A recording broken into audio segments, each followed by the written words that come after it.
All right, so we've been getting questions about the biggest franchises in the US, in the world. And before we go through every type of franchise, let's focus on the biggest franchise category, and that's quick service restaurants. So, fast food franchises. What are the top 20 fast food franchises for 2022? I'm going to give options that you could potentially invest in to buy a franchise in the United States for one of these brands, as well as 5 runner-ups, which unfortunately aren't currently franchising, but you could potentially buy their stock or they might franchise in the future. So number one's Chick-fil-A. Average restaurant sales for a Chick-fil-A is $6.1 million. For those that are freestanding restaurants outside a mall and have been operating at least one full calendar year, they're making even more money, closer to $8 million when they have a drive-through location. But even stores without a drive-through are still reaching $3.2 million. Chick-fil-A is expanding throughout the states, 155 locations nationwide last year. The family's worth billions of dollars. We have another report on franchise billionaires. You'll have to read that report and we'll create a video. And although you can't own 100% of a franchise or even own it all, the franchise, you can get 50% of the profits by investing just a commitment of $10,000 of capital to run and operate a Chick-fil-A. You can expect in the range of $200K to $400,000 a year that you're making. And there are Chick-fil-A operators clearing over $500,000. Whataburger, so those that are familiar with this Texas regional fast food chain, opened in 1950, headquartered in San Antonio. Last year, 2021, it expanded with 29 locations. You're required, though, to have a lot of money to open up a Whataburger. So in comparison to Chick-fil-A, you need 300 times the amount of money. So $5 million in liquid assets and a $12.5 million net worth. The good news is you own 100% of the business, and you should be able to sell your Whataburger or multiple Whataburgers for a nice multiple and return on your investment. Next is McDonald's, which really revolutionized the franchise system. It wasn't the first franchise per se, but it revolutionized it, and especially in the fast food segment. Average restaurant sales, $3.4 million. Restaurant sales bumped up 21% to more than $112 billion, a company record. Number 4 is Culver's, an emerging brand that probably fast forward 5 years, everyone's going to know about this company. Average restaurant sales, $3.1 million. It's been around for 38 years, but largely in the Midwest. But they had a food truck tour for the first time where they visited 17 cities across the United States with their first ever mobile Culver's. And I think that was generating a buzz, potentially attracting new fans, consumers to the Culver's brand, as well as potentially franchisees. System-wide sales were 1.7 B in 2019, and then lifted to nearly $2 billion in 2020, and then $2.48 billion in 2021. Very few Culvers have closed over its 35 plus year history. It's a great option, especially for those that have real estate development experience, because the development costs are generally a fraction of what you can sell to a REIT. They sell for a nice rate, where there's other franchise systems. You buy the land, you develop the site, and you sell it off, and you get some return. But Culver's, it looks like a pretty nice return where you could potentially net over $1 million based on developing the site and then selling it off to a REIT. Next up, Krispy Kreme at the number 5 slot. Average sales about $3 million. Krispy Kreme's publicly traded on the NASDAQ. Net revenue grew 23% to $1.38 billion. Operates in more than 30 countries and plans to expand in 3 more countries in the next couple of years. They're mostly growing through corporately owned and operated locations. So I'd be a little afraid becoming a new franchisee in the system, because the corporate might just take all the best locations and you might compete directly with them. And they're already selling Krispy Kremes in a lot of grocery stores, as many of you know. Panera Bread, favorite from my teenage years. Average restaurant sales, 2.7 mil. It's a bakery concept, fast casual restaurant for those who aren't familiar. Over 2,000 locations. To become an area developer of Panera in 2022, you have to have experience already as a multi-unit restaurant operator. Net worth of $7.5 million, liquid assets of $3 million. Real estate experience in the market to be developed, as well as cultural fit and passion for fresh bread. Panera, it was taken private, but while it was a publicly traded company, it went up like more than Google and more than a lot of technology stocks have gone up in the similar time frames. The investment return has been absurdly high for Panera Bread, for those that own Panera in the 90s and 2000s before it was taken private. Zaxby's, number 7, average restaurant sales 2.5 mil. They offer chicken wings, chicken finger sandwich, salads. Most of the restaurants are owned by franchisees, which I like. And AUV rose from 2.2 million in 2020 to 2.5. Initial investment $500K to $1 million. So we estimate a pretty fast payback period for a Zaxby's and as little as 4 years to get your initial return on investment. Panda Express, another brand like Chick-fil-A that's still closely held by the family and has made them billionaires. So Panda Express really revolutionized first chain of American Chinese cuisine to dominate throughout the United States, over 2,200 locations. And they've been testing out meatless orange chicken and different partnerships with Beyond Meat. The franchise and license locations of Panda Express mostly operate in airports and non-traditional locations. They also perform a lot worse than the corporately owned and managed locations, those with a drive-through single tenant. I've been to Panda Express in food courts, at airports, and also the single standing. Most are corporately owned and operated. Less than 10% are actually operated by franchisees and licensees. Panda Express is probably a brand that I would skip on, just as you're competing with this billionaire family, and who wants to do that where you're a very small fish competing directly with the franchisor in this case. El Pollo Loco, average restaurant sales $2 million,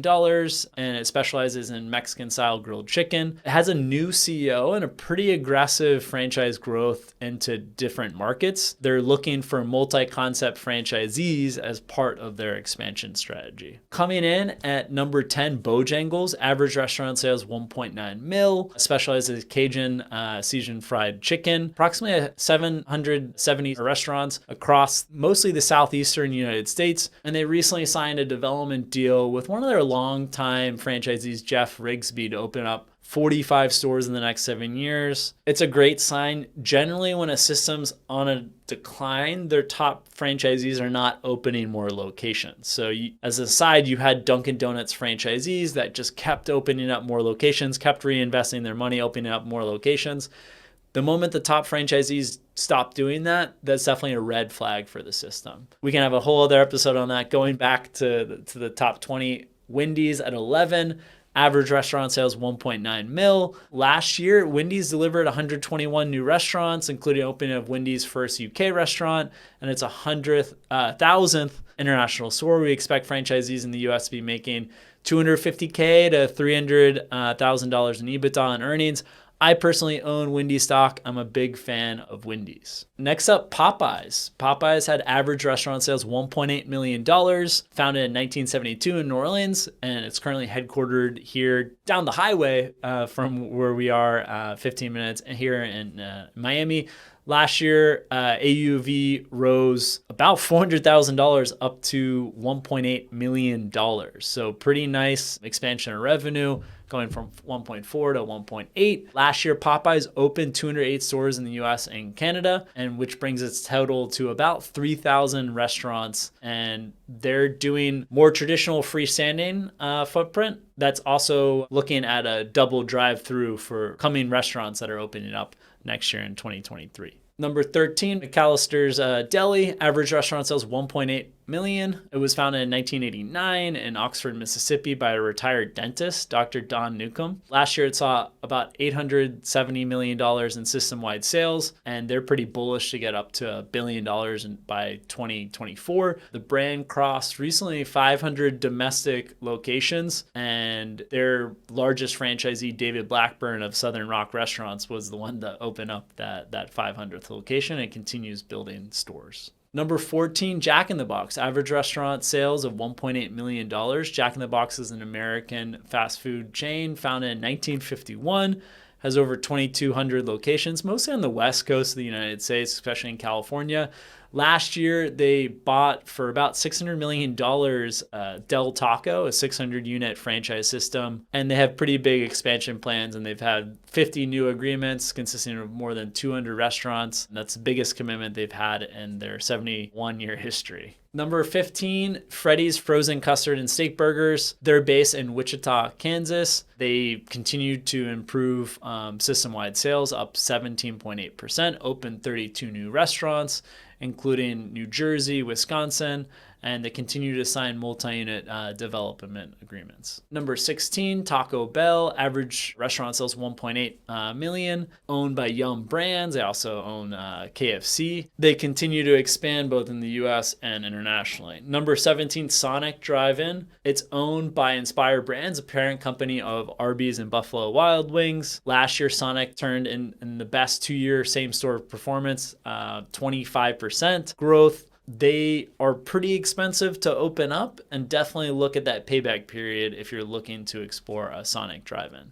Wingstop 1.6. You'll notice a lot of chicken brands that I've just gone through, and it's aviation themed restaurant specializing in chicken wings, and they also have chicken sandwiches. It experienced its best performance in terms of the restaurant sales during its long tenure as a publicly traded company.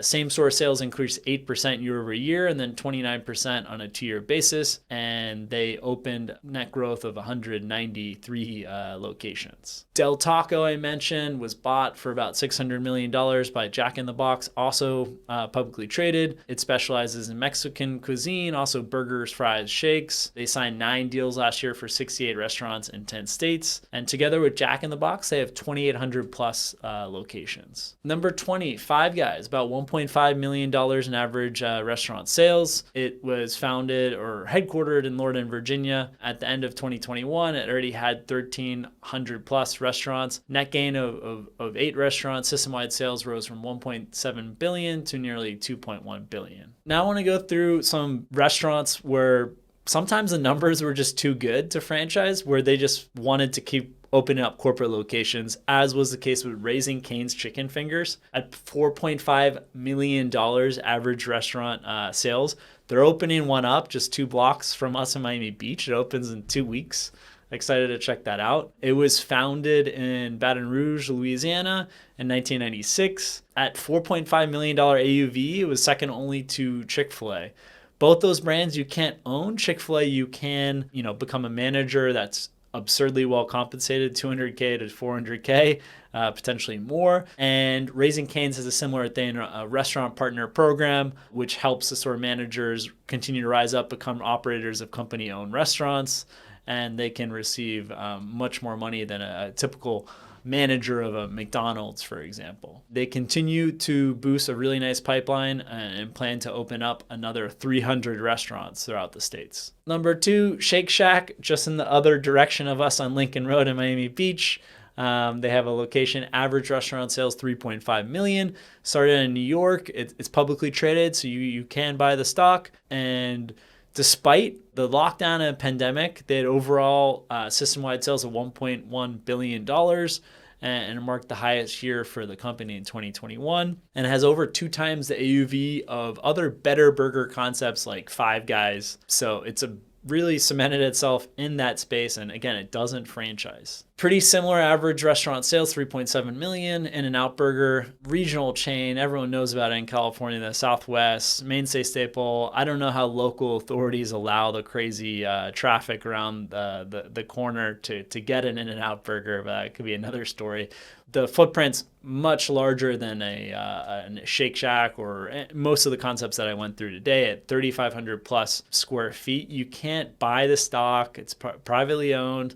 You can't own an In-N-Out Burger. The closest you can get to the action is buying a plot of land, developing the land, and hopefully before that you spoke to In-N-Out's real estate team to see if you could lease that space to an In-N-Out Burger. And then number 4, Chipotle average sales, 2.6 million. They have restaurants in the US, UK, Canada, Germany, and France, specialized in bowls, tacos, mission burritos, made to order in front of the customer, always fresh. Last year, the chain's full year sales hit 3.4 billion, which is approximately 3.5 times what Chipotle reported in 2019. More important, its loyalty program members increased from 8.5 million to 26 million from 2020 to 2021. I own Chipotle stock, big fan of the company, and they've had some struggles with their unit performance in the UK and France, but if they can figure out and break out of the US market into some of these markets, I think the sky's the limit for Chipotle. And then you have White Castle, $1.8 million, regional hamburger chain, Midwest, New York area, founded 101 years ago, again in Wichita, Kansas, another brand. And it's expanded in Florida, opened its largest location in Orlando. Last year, its classic product, the original slider and cheese slider, surpassed $28 billion in sales over the lifetime of the system. So be sure to check out all the franchise brands that have opened in the United States over the past 30 years through our franchise search function. We'll include a link to that. We consulted a bunch of different sources, franchise disclosure documents, quarterly filings, QSR Magazine, Restaurant Business Online, all different types of sources that come up with this list. And I hope you found this informative as you explore franchise investments.